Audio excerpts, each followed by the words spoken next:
Today's project, we're going to build a raised garden, primarily to plant all these strawberry plants in that I've gotten here, and it's going to be a fun project. I'm looking forward to it. The area that we're going to put them in is right over here on this hillside, and that's why I want to do a raised garden, because I'm going to raise it up in the front and then maybe even put a second tier halfway up the hillside and have a nice garden over there. Of course, the ground here is just red clay and it's hard dirt. I'm in Georgia, North Georgia, and so I'm planning on bringing in some dirt to fill it in as we do it. I'm going to build the little raised retainer wall out of reclaimed pallets. They're very easy to find for free, and so that's our project for today.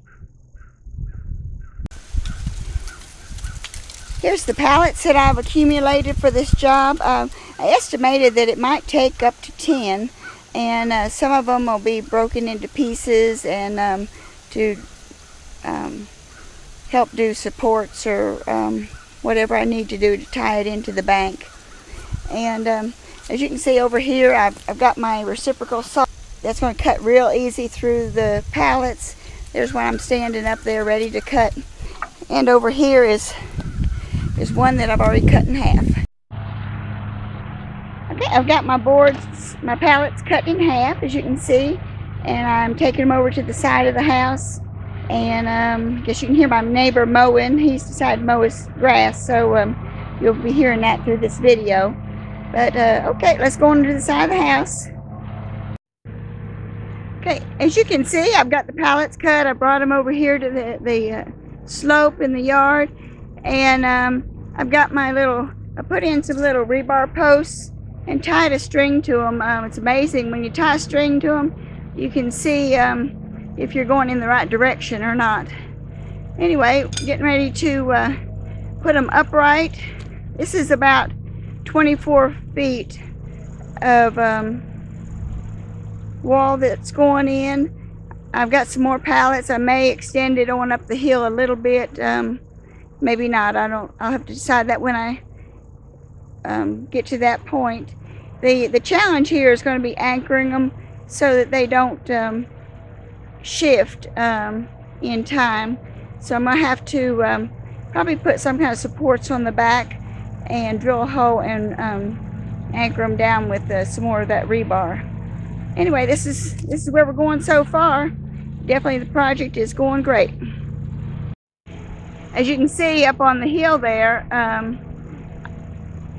I've got a couple little fig trees, and I just put those in this year, but I think since I decided to make this a garden, I'm going to move those after it gets a little bit colder, and probably put them up on that hillside up there in a little grouping. I'm trying to get a lot of fruit in the yard. I put out some blueberry bushes.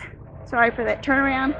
I put some 4 blueberry bushes there along the house, and some grapevines right here on the fence.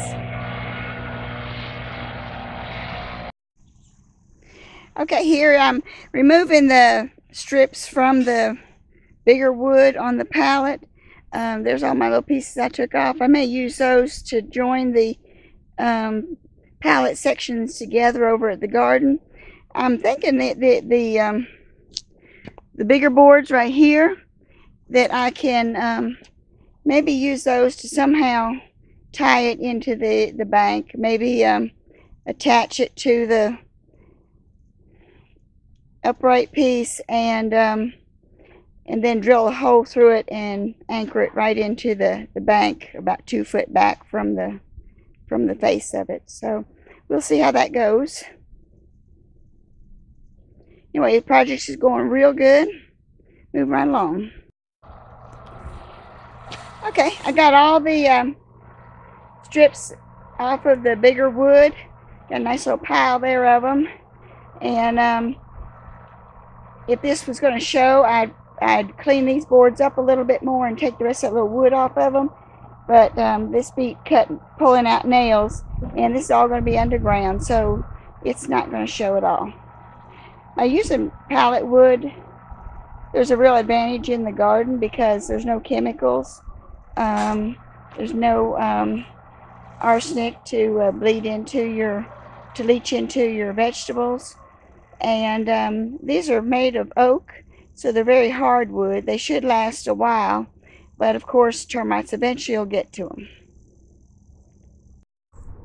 Since you're here, you might as well meet part of the family. And there on the hillside is Dixie and Callie. There are 2 miniature Australian Shepherds, and here comes Jojo. There'll be a few more come out in a minute. There's Jackie. We have 7 mini Aussies, and last week I built this little fence right here to keep them out of the garden area, because their play yard is like right next to the garden area. So if I start digging over here, they'll be wanting to help me. I'm sure the rest of the family will be out shortly. Okay, so I've lined my fence up here, and you know, all pallets are a little different size, so I tried to put the ones next to each other that were like similar in size, so I didn't have to do too much digging to level them up. I've got one standing up down here, and somehow I'm going to take this board that came out of that pallet that I took apart and attach it on here and run it to the hillside, and then anchor it in with some rebar. Not quite sure how that's going to work out, but we'll see. I am going to pre-drill all my holes. Since this is oak, it's very hard wood, so I'm going to pre-drill the holes and then just use like some deck screws or something like that to screw it all together. Okay, I got my first set of supports almost in.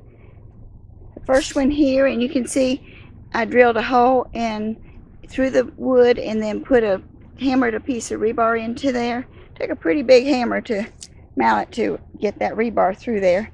And I'm getting ready to do the second one. This is a 1/2 inch rebar, so I used a 9/16 drill bit, and it went right through the wood. And I'm just going to continue this right down the row. There's the rest of the group, sassy as they are. Jojo, be nice for your picture. Line up there pretty. It's Trixie up on the hill. Okay, I've got 2 sections done now. Anchored into the ground. Here's the back side. Anchored with rebar here at the slope.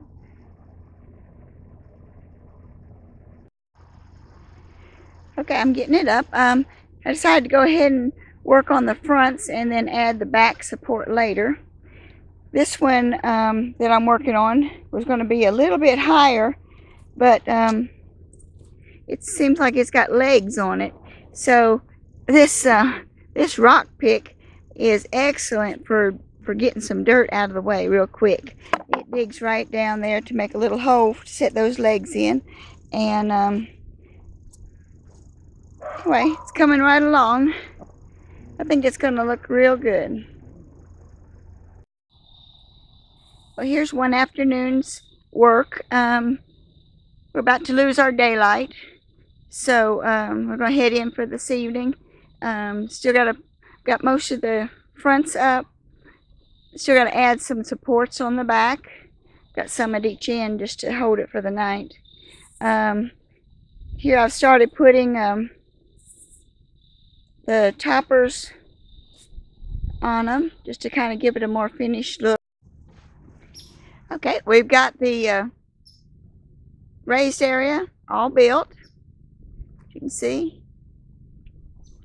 I slanted in the ends of it to kind of contain the dirt.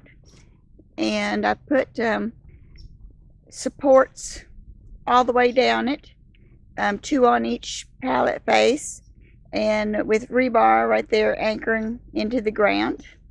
Can't wait to get started. I think I'm going to till up this little hillside and try to use some of that dirt to fill in the front, and then put good dirt on top of it.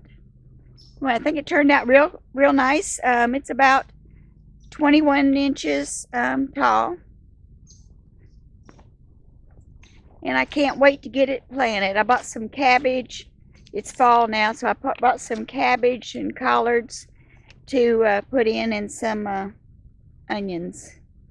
Anyway, I'll show you more when I get it filled up and planted.